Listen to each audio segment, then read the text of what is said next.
പശ്ചിമേഷ്യയിൽ ആക്രമണം കടുപ്പിച്ച Iran. Dubai അന്താരാഷ്ട്ര തുറമുഖത്ത് നങ്കൂരമിട്ടിരുന്ന കുവൈറ്റ് എണ്ണക്കപ്പലിന് നേരെ ആക്രമണം നടന്നു. കപ്പലിന് നേരിയ നാശനഷ്ടങ്ങൾ റിപ്പോർട്ട് ചെയ്തിട്ടുണ്ട്. കടലിലേക്ക് എണ്ണ ചോർന്നേക്കാമെന്നാണ് ആശങ്ക. ഇസ്രയേലിലെ ഹൈഫ എണ്ണ ശുദ്ധീകരണശാലയിലേക്ക് നടന്ന ആക്രമണത്തിൽ വൻ തീപിടുത്തമുണ്ടായി. ഹോർമുസ് കടലിടുക്കിൽ കപ്പലുകളിൽ നിന്ന് ടോൾ പിരിക്കാനുള്ള തീരുമാനത്തിന് ഇറാൻ പാർലമെന്റ് കമ്മിറ്റി അംഗീകാരം നൽകി. അതേസമയം ഹോർമുസ് ഉടൻ തുറന്നില്ലെങ്കിൽ സർവനാശം വരുത്തുമെന്നാണ് ട്രംപ് മുന്നറിയിപ്പ് നൽകിയിട്ടുള്ളത്. യുദ്ധം അങ്ങനെ കനക്കുകയാണ്. ട്രംപ് വലിയ രീതിയിലുള്ള മുന്നറിയിപ്പ് ഇപ്പോൾ ഇറാന് നൽകിയിരിക്കുന്നു എന്നുള്ളതാണ് പുറത്തുവരുന്ന വിവരങ്ങൾ. തുറക്കാൻ കരാറുണ്ടാക്കുന്നില്ലെങ്കിൽ, ഹോർമുസ് കടലിടുക്ക് തുറക്കാൻ കരാറുണ്ടാക്കുന്നില്ലെങ്കിൽ എണ്ണപ്പാടങ്ങളും വൈദ്യുതി നിലയങ്ങളും അടക്കം ഊർജ്ജ കേന്ദ്രങ്ങൾ ആക്രമിക്കുമെന്ന ഒരു ഭീഷണി കൂടി മുന്നിലേക്ക് വെക്കുന്നുണ്ട്. അജയ് സുധാബിജി ചേരുന്നുണ്ട് കൂടുതൽ വിവരങ്ങളുമായി. അജയ്, ട്രംപ് കൂടുതൽ കടുംപിടുത്തത്തിലേക്ക് കടക്കുന്നു. ഇപ്പോഴിതാ ഹോർമുസ് കടലിടുക്ക് ഉടൻ തുറന്നില്ലെങ്കിൽ കൂടുതൽ ആക്രമണങ്ങളിലേക്ക് കടക്കുമെന്നാണ് ട്രംപ് പറയുന്നത്. ട്രംപിൻ്റെ ഏറ്റവും പുതിയ ഭീഷണിയാണ് നിലവിൽ ഇത്തരത്തിൽ പുറത്തു വന്നിരിക്കുന്നത്. അദ്ദേഹം പറയുന്നത് ഇപ്പോൾ ഹോർമുസ് കടലിടുക്ക് ഉടൻ തുറക്കണം, അതുപോലെ തന്നെ ഇറാൻ ഒരു ഡീലിന് തയ്യാറാകണം എന്നുള്ള ഒരു മുന്നറിയിപ്പാണ് ട്രംപ് നൽകുന്നത്. അതിൽ ഡീല് ഇപ്പോൾ ഏറെക്കുറെ ഒരു ധാരണയായിട്ടുണ്ട് ഇറാനുമായിട്ട്. അതേസമയം ഹോർമുസിൻ്റെ കാര്യം ഇപ്പോഴും തീരുമാനമാകാതെ തുടരുകയാണ്. ഹോർമുസ് കടലിടുക്ക് ഉടൻ തുറന്നില്ലെങ്കിൽ ഇറാനുള്ളിലെ പവർ പ്ലാന്റുകൾ, അതുപോലെ തന്നെ വൈദ്യുതി നിലയങ്ങൾ, ഇവയെല്ലാം തങ്ങൾ ആക്രമണ വിധേയമാക്കും. അതുപോലെ തന്നെ ഈ ജലശുദ്ധീകരണശാലകൾ ഇവയും ആക്രമണത്തിന് വിധേയമാക്കുമെന്നാണ് ട്രംപിന്റെ ഭീഷണി. അതുപോലെ തന്നെ ഇന്നലെ അദ്ദേഹം എടുത്തു പറഞ്ഞ ഖാർ ദ്വീപ് അത് ഉടൻ തന്നെ പിടിച്ചടക്കുമെന്നും ട്രംപ് നിലവിൽ ഭീഷണി മുഴക്കുന്നുണ്ട്. ഹോർമുസിന്റെ കാര്യത്തിൽ ട്രംപ് അങ്ങനെ കൂടുതൽ കടുപ്പിച്ചുകൊണ്ടിരിക്കുകയാണ്. അതേസമയം ഇറാനും ഒട്ടും വിട്ടുകൊടുക്കുന്നില്ല എന്ന് നമുക്ക് ഇവിടെ കാണാൻ സാധിക്കും. ഇറാൻ നിലവിൽ ഇപ്പോൾ നേരത്തെ ഹോർമുസ് കടലിടുക്ക് വഴി കടന്നു പോകുന്ന കപ്പലുകൾക്ക് ടോൾ ഏർപ്പെടുത്താനുള്ള ഒരു തീരുമാനം, അതിനെപ്പറ്റി നേരത്തെ ഇറാൻ ആലോചിച്ചിരുന്നു. ഇപ്പോൾ ആ തീരുമാനത്തിന് ഇറാന്റെ പാർലമെന്റ് കമ്മിറ്റി അംഗീകാരം നൽകിയതായിട്ടാണ് സൂചന. IRGCയെ ഉദ്ധരിച്ചുകൊണ്ട് ഫാഴ്സ് ന്യൂസ് ഏജൻസിയാണ് ഇത്തരമൊരു വിവരം പുറത്തുവിട്ടത്. അപ്പോൾ അങ്ങനെയാണെങ്കിൽ ഈ ഹോർമുസ് കടലിടുക്കിൽ ഇറാൻ കൂടുതൽ നിയന്ത്രണങ്ങൾ കൊണ്ടുവരാനുള്ള സാധ്യതയുണ്ട്. അതേസമയം US മറുവശത്ത് പറഞ്ഞുകൊണ്ടിരിക്കുന്നത് ഈ ഹോർമുസ് കടലിടുക്കിലുള്ള നിയന്ത്രണങ്ങൾ അത് അയവ് വരുത്തണം എന്നുള്ള ഒരു കാര്യം തന്നെയാണ്. എന്തായാലും ഈ ഒരു കാര്യത്തിലെ തർക്കം അത് വീണ്ടും തുടർന്നുകൊണ്ടിരിക്കുകയാണ്.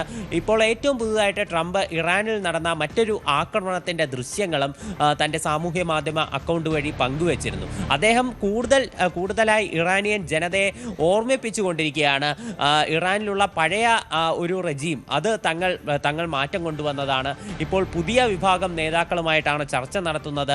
ഇതെല്ലാം ട്രംപ് എടുത്തു സൂചിപ്പിച്ചിരുന്നു. കഴിഞ്ഞ ദിവസം അദ്ദേഹത്തിന്റെ പ്രസ്താവനയിലടക്കം എടുത്തു പറഞ്ഞത് അവിടെ ഒരു ഭരണമാറ്റം കൊണ്ടുവരുന്നതിൽ തങ്ങൾ വിജയിച്ചു എന്നതാണ് ട്രംപ് എടുത്തു പറയുന്നത്. എന്നാൽ നേരത്തെ അവിടെ അധികാരത്തിൽ ഉണ്ടായിരുന്ന അതേ ഭരണസമിതിയിലെ മറ്റ് നേതാക്കൾ തന്നെയാണ് ഇപ്പോഴും അധികാരം കൈയാളുന്നതെന്ന് കാണാൻ സാധിക്കും. എന്നാൽ എന്തടിസ്ഥാനത്തിലാണ് ട്രംപ് ഇത്തരമൊരു പ്രസ്താവന പറയുന്നത് എന്ന് വ്യക്തമായിട്ടില്ല. അതേസമയം പശ്ചിമേഷ്യയിലുള്ള ആക്രമണങ്ങൾ ഇപ്പോഴും കടുത്ത രീതിയിൽ തന്നെ തുടർന്നുകൊണ്ടിരിക്കുകയാണ്. ഇപ്പോൾ ഏറ്റവും പുതുതായി നടന്ന ഒരു ആക്രമണം ദുബായ് അന്താരാഷ്ട്ര വിമാനത്താവളത്തിൽ ഒരു കുവൈറ്റ് എണ്ണക്കപ്പലിന് നേരെ നടന്നിട്ടുള്ള ആക്രമണമാണ്. അൽ സൽമി എന്ന് പറയുന്ന ഒരു എണ്ണക്കപ്പലിന് നേരെയാണ് ആക്രമണം ഉണ്ടായത്. കുവൈറ്റിൻ്റെയും അതുപോലെ തന്നെ സൗദി അറേബ്യയുടെയും എണ്ണയായിരുന്നു ഈ കപ്പലിനകത്തുണ്ടായിരുന്നത്. ഏതാണ്ട് 2 മില്യൺ ബാരൽ വരുന്ന ക്രൂഡ് ഓയിൽ ഈ കപ്പലിൽ ഉണ്ടായിരുന്നതായിട്ടാണ് വിവരമുള്ളത്. ഇറാനിയൻ അറ്റാക്കാണ് ഈ കപ്പലിന് നേരെ ഉണ്ടായതെന്നാണ് കുവൈറ്റ് പെട്രോളിയം മന്ത്രാലയം സ്ഥിരീകരിക്കുന്നത്. ഈ ആക്രമണത്തിൽ കപ്പലിന് നേരിയ തോതിലുള്ള നാശനഷ്ടങ്ങളും അതുപോലെ തീപിടുത്തം ഉൾപ്പെടെ ഉണ്ടായിട്ടുണ്ട്. ദുബായ് ഭരണാധികാരികൾ ഉൾപ്പെടെ ഇടപെട്ടാണ് ഈ തീ അണയ്ക്കാനുള്ള നടപടിക്രമങ്ങൾ സ്വീകരിച്ചത്. ഏറെ നേരം പണിപ്പെട്ടതിന് ശേഷമാണ് ഈ തീയണയ്ക്കാനായത് എന്നും വിവരമുണ്ട്. ഈ മേഖലയിൽ അതുപോലെ മറ്റൊരു ആശങ്ക നിലനിൽക്കുന്നത് ഈ കപ്പലിലുള്ള ക്രൂഡ് ഓയിൽ അത് കടലിലേക്ക് പടരുമോ എന്നുള്ള ആശങ്കകളും നിലവിൽ നിലനിൽക്കുന്നുണ്ട്. എന്തായാലും മേഖലയിൽ സുരക്ഷ അത് കർശനമാക്കിയിട്ടുണ്ട്. അതുപോലെ തന്നെ ഷാർജയിൽ ഉൾപ്പെടെ ആക്രമണം നടന്നതായിട്ടാണ് വിവരം. ഷാർജയിലുള്ള ഒരു ഇൻഡസ്ട്രിയൽ സിറ്റിയിൽ ഉൾപ്പെടെ ആക്രമണം നടന്നു. എന്നാൽ ആർക്കും പരിക്കേറ്റിട്ടില്ല എന്നുള്ള വിവരങ്ങളാണ് ലഭിക്കുന്നത്. ഈ കപ്പലിൽ ഇപ്പോൾ കുവൈറ്റ് കപ്പലിന് നേരെ നടന്നിട്ടുള്ള ആക്രമണത്തിൽ കപ്പലിനുള്ളിൽ 24 ജീവനക്കാരുണ്ടായിരുന്നതായിട്ടാണ് വിവരമുള്ളത്. ഈ 24 പേരും സുരക്ഷിതരാണ് എന്നുള്ള വിവരങ്ങളാണ് പുറത്തു വരുന്നത്. മറ്റ് കപ്പലിന് നേരിയ നാശനഷ്ടങ്ങളുണ്ട്, എന്നാൽ ജീവനക്കാർക്കാർക്കും പരിക്കേറ്റിട്ടില്ല എന്നുള്ള വിവരങ്ങൾ കൂടി പുറത്തു വരുന്നുണ്ട്. അതേസമയം ഇസ്രായേലിന് നേരെയുള്ള ഇറാന്റെയും അതുപോലെ തന്നെ ഹിസ്ബുള്ള ഗ്രൂപ്പിന്റെ ആക്രമണങ്ങളും നിലവിൽ തുടർന്നുകൊണ്ടിരിക്കുകയാണ്. വടക്കൻ ഇസ്രായേലിലുള്ള ഹൈഫ എന്ന് പറയുന്ന ഒരു എണ്ണ ശുദ്ധീകരണശാലയ്ക്ക് നേരെ ആക്രമണം നടന്നിട്ടുണ്ട്. എന്നാൽ അത് ഹിസ്ബുള്ള ഗ്രൂപ്പിൻ്റെ ഭാഗത്തു നിന്നുള്ള ആക്രമണമാണോ അതോ ഇറാൻ്റെ ഭാഗത്തു നിന്നുള്ള ആക്രമണമാണോ എന്ന് സ്ഥിരീകരിക്കാറായിട്ടില്ല. ഈ മേഖലയിൽ ഹിസ്ബുള്ള ഗ്രൂപ്പിൻ്റെ ഭാഗത്തു നിന്നുള്ള ആക്രമണം അത് കഴിഞ്ഞ കുറച്ച് ദിവസങ്ങളായി കടുത്ത രീതിയിലായിരുന്നു. അപ്പോൾ ഇവിടെ ഇപ്പോൾ നേരിയ തോതിൽ തീപിടുത്തം ഉൾപ്പെടെ ഉണ്ടായിട്ടുണ്ട്. പ്രദേശത്ത് മറ്റ് ഭാഗങ്ങളിലേക്ക് തീ പടരുമോ എന്നുള്ള ആശങ്ക ഉൾപ്പെടെ നിലനിന്നിരുന്നു. എന്നാൽ ഇപ്പോൾ ആ തീ ഏറെക്കുറെ നിയന്ത്രണ വിധേയമാക്കാൻ സാധിച്ചതായിട്ടാണ് റിപ്പോർട്ടുകൾ. ഈ എണ്ണ ശുദ്ധീകരണശാലയ്ക്കും വലിയ രീതിയിലുള്ള കേടുപാടുകൾ അടക്കം സംഭവിച്ചിരുന്നു. കൂടുതൽ അതിനെ സംബന്ധിച്ചുള്ള വിവരങ്ങളെല്ലാം പുറത്തു വരാനിരിക്കുന്നതേ ഉള്ളൂ. അതുപോലെ തെക്കൻ ലെബനനിൽ UN-ന്റെ ചില സൈനികർ കൊല്ലപ്പെട്ടതായിട്ട് വിവരമുണ്ട്. UN-ന്റെ ഭാഗമായിട്ട് UN-ന്റെ പീസ് കീപ്പിംഗ് മിഷന്റെ ഭാഗമായിട്ട് പ്രവർത്തിച്ചിരുന്ന സൈനികരാണ് കൊല്ലപ്പെട്ടതെന്നാണ് വിവരം.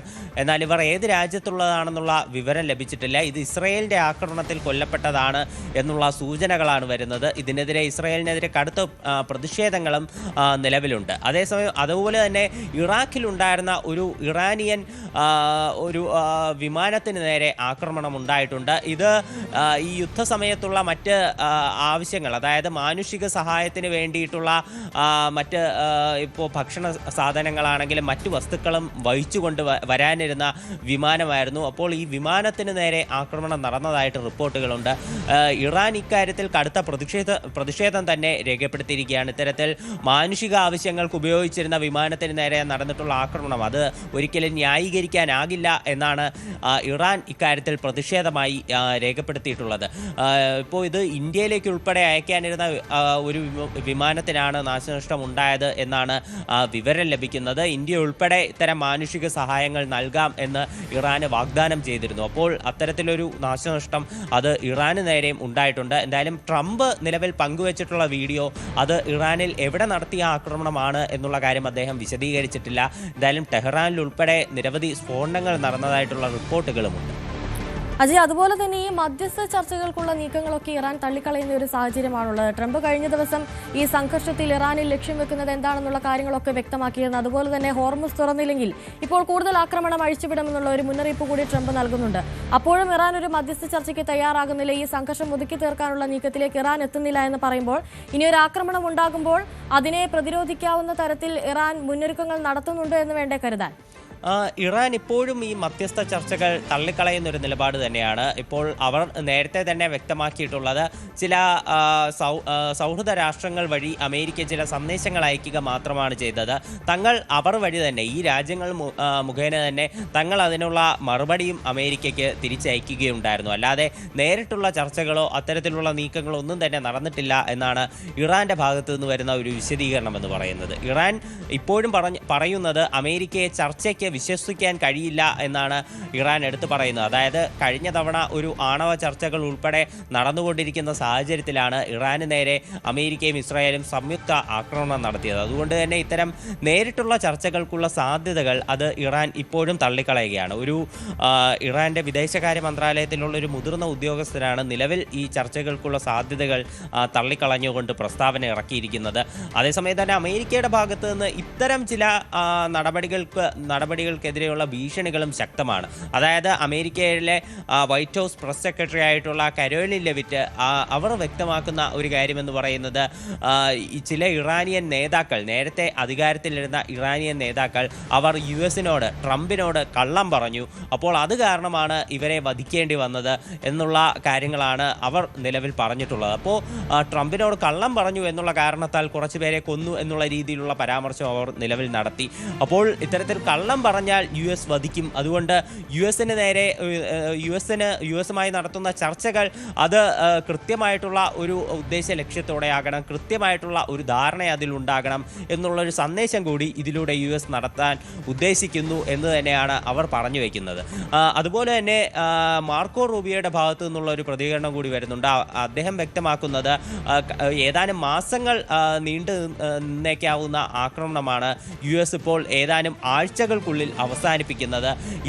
ഇത്രയും കുറഞ്ഞ സമയത്തിനുള്ളിൽ US തങ്ങളുടെ ലക്ഷ്യങ്ങൾ സാധിക്കുന്നതിൽ വിജയിച്ചു എന്നുള്ള കാര്യം ഉൾപ്പെടെ മാർക്കോ റൂബിയോ എടുത്ത് പറയുന്നുണ്ട്. അപ്പോൾ എന്തായാലും നിലവിൽ സംഘർഷങ്ങൾ രൂക്ഷം തന്നെയാണ്. പശ്ചിമേഷ്യയിൽ ഉൾപ്പെടെ ഒരു ആശങ്കാജനകമായിട്ടുള്ള സാഹചര്യമാണ്. ഈ ഹോർമുസ് കടലിടുക്കിൽ ഇറാൻ ടോൾ നടപടികളുമായി മുന്നോട്ട് പോവുകയാണെങ്കിൽ അത് കൂടുതൽ പ്രതിസന്ധിയിലേക്ക് കാര്യങ്ങൾ നീളും. ഇപ്പോൾ ഹോർമുസ് കടലിടുക്ക് വഴി 2 ഇന്ത്യൻ കപ്പലുകൾ കൂടി ഇന്ത്യയിലേക്ക് തിരിച്ചിട്ടുണ്ട്. 18 കപ്പലുകൾക്ക് കൂടി അനുമതി തേടാനുള്ള നടപടിക്രമങ്ങൾ സ്വീകരിക്കുന്നതായിട്ട് കേന്ദ്ര സർക്കാർ അറിയിച്ചിട്ടുമുണ്ട്. ശരി, അജയ് സുധ ബിജു ആണ് കൂടുതൽ വിവരങ്ങൾ.